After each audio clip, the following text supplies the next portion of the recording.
Welcome back to another episode of Deep Dive. We're going deep on everything Helldivers 2. We're going to keep it short and simple because this weapon is just too good and I got to get right into the nitty-gritty details of it. And that is none other than the LAS double-edged Sickle.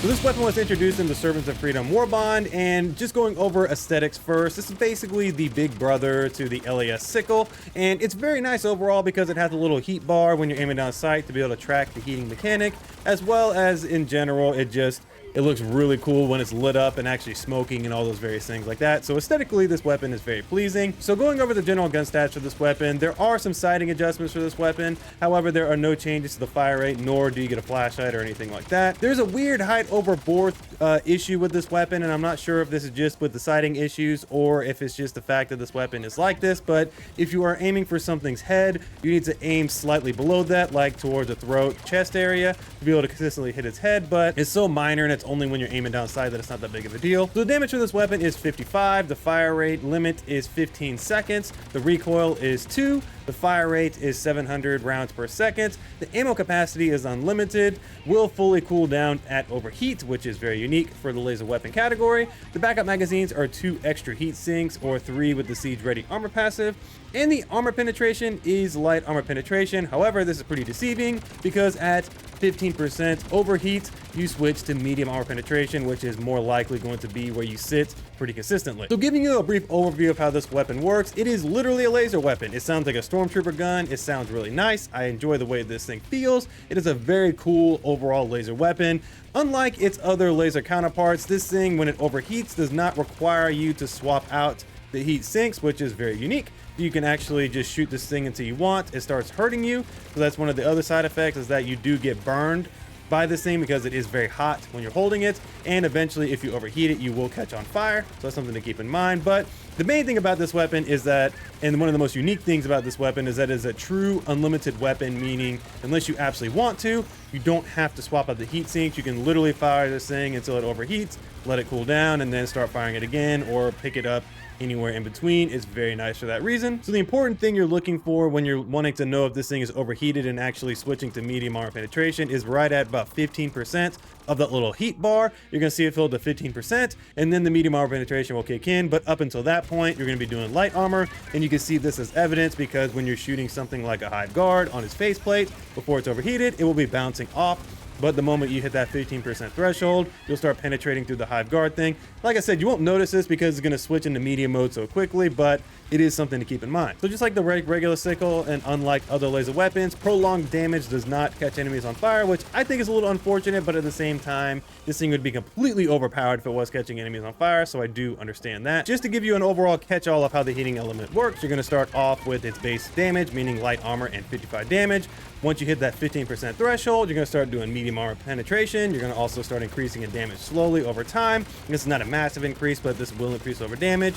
Once you hit that overheat, your character will start to catch fire, but you'll be doing maximum damage. You can survive this by having different armor passives, as well as you can have a couple of boosters, as well as you can also out heal this with stims, so you can keep shooting if you'd like. Once the gun is overheated, you have 2 options. You can either let it cool down, or you can swap out the heat sink, and this takes about roughly 20 seconds or so if you want it to go cool off completely. So it's not a huge amount of time, but it does take quite a while for it to happen. Speaking of armor passives, the inflammable armor passive gives you a 75% resistance to all fire damage, so this is by far the best option and gives you the most protection from the heating of the weapon. The next best is the acclimated armor passive, which gives you a 50% reduction to fire damage, and just in general gives you a flat 50% resistance to all elemental damage. So you're not going to go wrong with either combo if you want to get more protection against this fire and catching on fire once this thing overheats. The one booster that gives you the biggest positive side effects is the vitality booster, because basically this will increase your health and you will not be taking as much damage from the burning effect, regardless of the armor passive you're wearing. However, if you are wearing something like the inflammable armor passive, you will be taking no damage while this weapon is heating up until you hit the point where it's overheated and you start catching fire. Even then, you'll start dying very, very slowly, so it is an overpowered combo there. So I did a series of heat tests with all the different armor levels, so that way you can see how this works. So when you're wearing normal armor, essentially you're going to last 14.5 seconds before you die once this thing overheats. With the vitality booster on, you're going to last 15 seconds. For the acclimated armor passive, you're going to last 15.5 seconds before you die from the overheating. When you throw on the acclimated and the vitality booster, you last 16.5 seconds.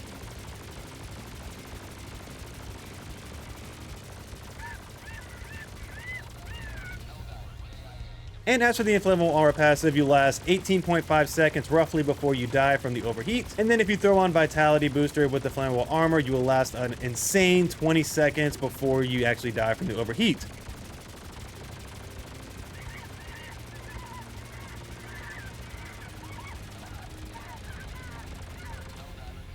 Now, as I mentioned before, just as a blanket statement, again, you can use stims to out-heal this regardless, so you can fire the weapon for upwards of a minute 30 seconds.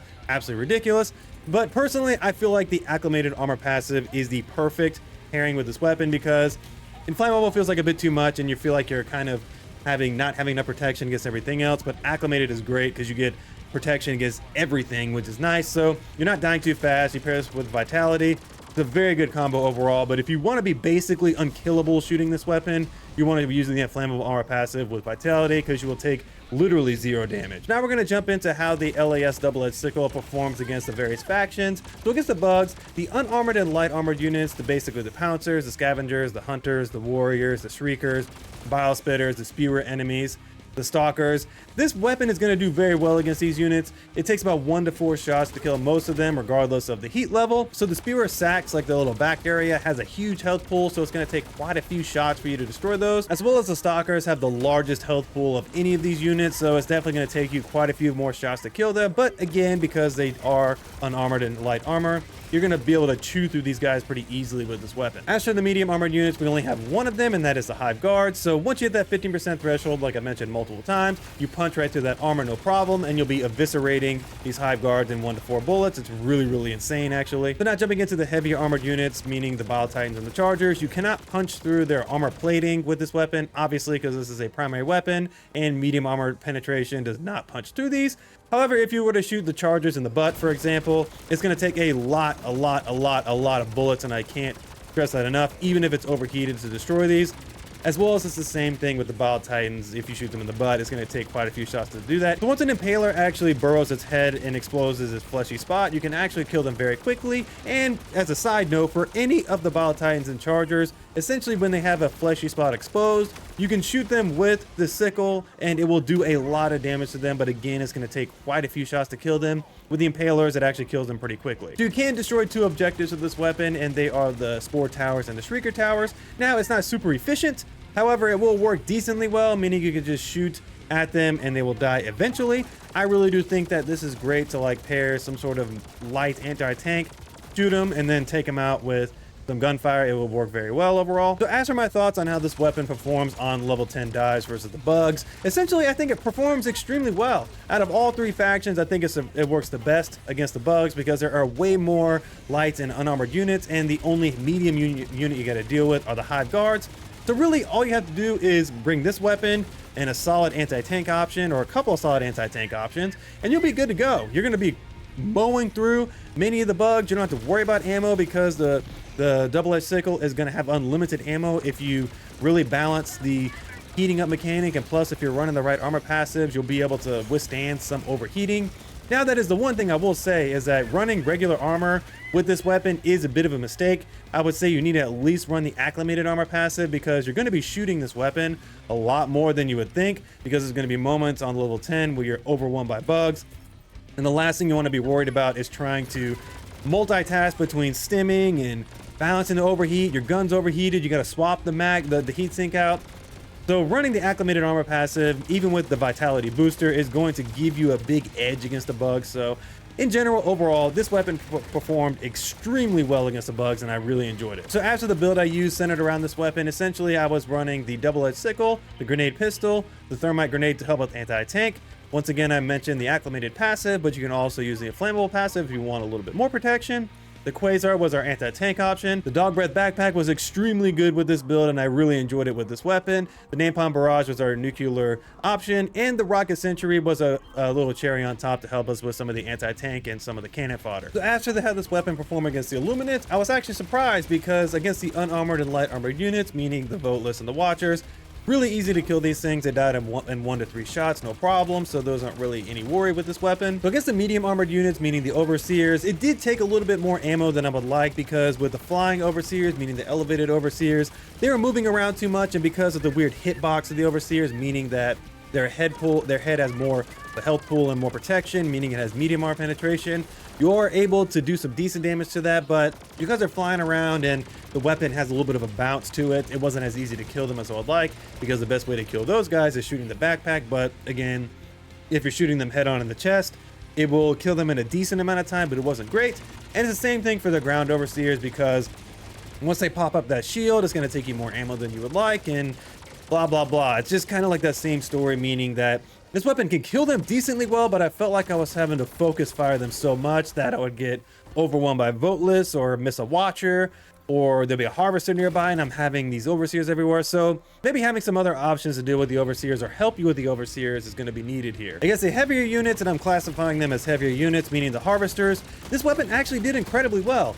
Honestly, I use this as my primary weapon to be able to deal with them, because hitting that 15% threshold and increasing in damage overall, letting this thing overheat a little bit, was able to really destroy those joint areas, because that joint area is the medium armor penetration for these things. I was able to destroy that so fast, and I was using this a lot of the time to kill those units rather than using a support weapon. So against the warp shields of the ships and the harvester shields, this weapon performs pretty well. Some of the laser weapons struggle against these shields, but I feel like because this one does have a higher penetration, as well as it does increase in damage, it will take these down quite quickly.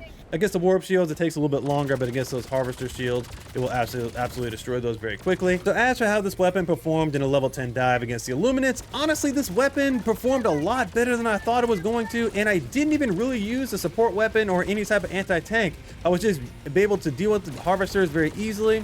I was able to deal with the Overseers fairly easily once I got the hang of it, and in general, it was just a great weapon. I didn't feel like I needed a support weapon so I can actually run some other weapon in that slot, or bring another sentry, or bring some sort of strike. It was actually very nice overall. And once again, just like the bugs, because you're going to be shooting a lot more than you think, I do recommend at least running the acclimated armor passive, because that's going to give you not only protection from yourself heating up, but you're going to get protection from the arc damage and, you know, various other things that the Illuminate can do. So in general, this weapon performed very, very well at level 10 against the Illuminate. So the build that I ended up using for the Illuminate were, I used the double-edged sickle as my primary, the secondary was the grenade pistol, the gas grenade was my equipment item, the acclimated armor passive is one I like the most.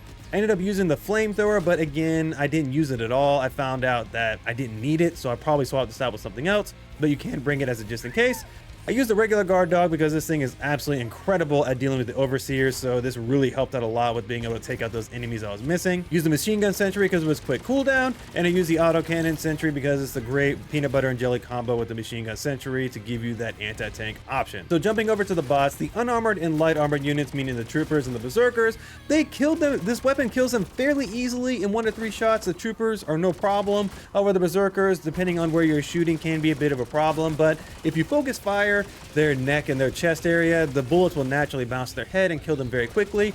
The closer you are with this weapon, the better it's going to perform against the berserkers, so, and the faster they're going to die. So in general, I felt like it was pretty good against these units. Against the medium armored units on the bot side, I felt like is where this weapon shined, meaning against the Devastators, the Striders, and the Gunships. Now this thing absolutely crushes Devastators. It is so freaking good. All you have to do is just focus fire around their head and they'll die very quickly overall. It's absolutely insane. Against the Gunships, I felt like this weapon was a little weaker because of, again, just like the Overseers, the Gunships are moving around and you only got one area of the gunship that is weak to this weapon, even at medium armor penetration, which is the little thruster vents. If you shoot enough, you have to shoot the same one consistently, and that was the biggest downfall of this thing because the bullet velocity is a little slower with this weapon.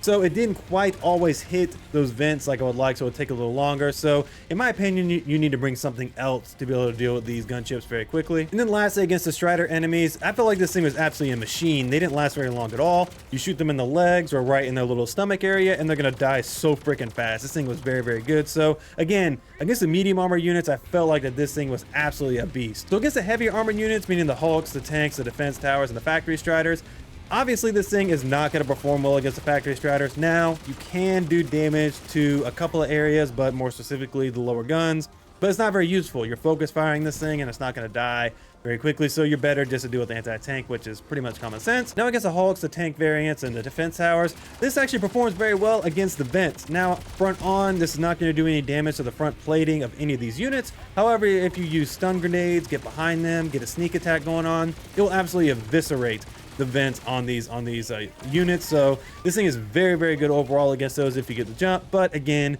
you're gonna need to bring some really good anti-tank options against the bots overall. So this weapon is going to be good for that in between, meaning you're dealing with the medium armor units and the light armor units, because they are a little bit far and few between. But against those heavier units, you definitely want some other options. But this weapon can do pretty well against those vents. So as for my thoughts on how this weapon performed in a level 10 dive, overall I felt like it performed well. I was not expecting it to, because of the fact that there's so much going on with the bots that this weapon, I didn't really want to deal with the heating mechanic on top of all the other variations that are going on. But really, that's a problem with the bots. This weapon performed much better than I expected, because it absolutely handled the medium level units, which is half the problem in my opinion. Now, it surprisingly worked well against the heavier units with the stun grenade paired with it, because I was able to flank Hulks, and I felt like I didn't need to waste as much anti-tank on those, which was great. But in general, I felt like this thing was very good overall. It had a lot more versatility than I thought. I didn't really feel like I needed the acclimated armor passive or the inflammable armor passive, because I'm not just straight shooting constantly with this thing. So you can get away with running something else like fortified or siege ready if you want to run like the ultimatum in the secondary slot, so you can get more ammo. So in general, like I said, the bots, I was pleasantly surprised with how this thing worked. My loadout for the bots, where I ran the double-edged sickle, I ran the ultimatum as my secondary, which is an incredible tool to be able to deal with so many various objectives and just so many of the units, so it's actually great. I ran the stun grenade in the equipment slot. The armor passive I really liked was fortified. However, I would suggest running siege ready or med kit armor passive in this place if you don't want to run fortified. The quasar was our anti-tank option. The supply pack was very, very good for being able to give us our ultimatum shots back, as well as more stun grenades, but that's aside from the double-edged itself. The 380 barrage was used for clearing out the bases, and the rocket sentry was just great as a cherry on top to help us with the various levels of heavy units on the battlefield. So in general, once again, this thing was absolutely fantastic against the bots. So my final thoughts on my overall ranking for the double-edged sickle are, this weapon is just so much better than I thought it was going to be. I was not expecting this weapon to be great, because the moment I saw light armor penetration, I was like, oh hell, this is going to be just like the sickle, where it's good, but it's not great, because it's not going to be able to penetrate very much at all. But I was pleasantly surprised to learn that this weapon has a second layer, meaning that when it overheats, does more damage, increases armor penetration level. It will have unlimited ammo because it actually cools off from when it's overheated. This weapon has so much versatility, and I absolutely love it against the bugs, and I really was pleasantly surprised at how well it worked against the bots. And pretty much anything works well against the illuminate, but this weapon did work very well against the illuminate and handled those harvesters very well. Once we get the full illuminate forces, we'll see how this weapon performs, but at the current time, I felt like against all three factions, it performed outstandingly well. So overall, at this current time, my final ranking for the LAS-17 double-edged sickle is a solid S tier. This thing is absolutely fantastic, and now I think it's deserving of a top 5 ranking in the primary weapon category. This thing is definitely something I'm going to be running a lot for a long time, because it gives you so much versatility. You don't have to worry about ammo, you don't have to worry about reloading, you can run different things to make it better. It's such a good weapon to build around, and it's just so much fun and provides so much utility in your arsenal. Let me know what you guys think about the double-edged sickle down in the comments below, and let me know what builds you guys are running with this weapon, because I'm actually curious to vary up my playstyle a little bit more and try some different things. But anyways, guys, I'll catch you guys in the next video. Peace.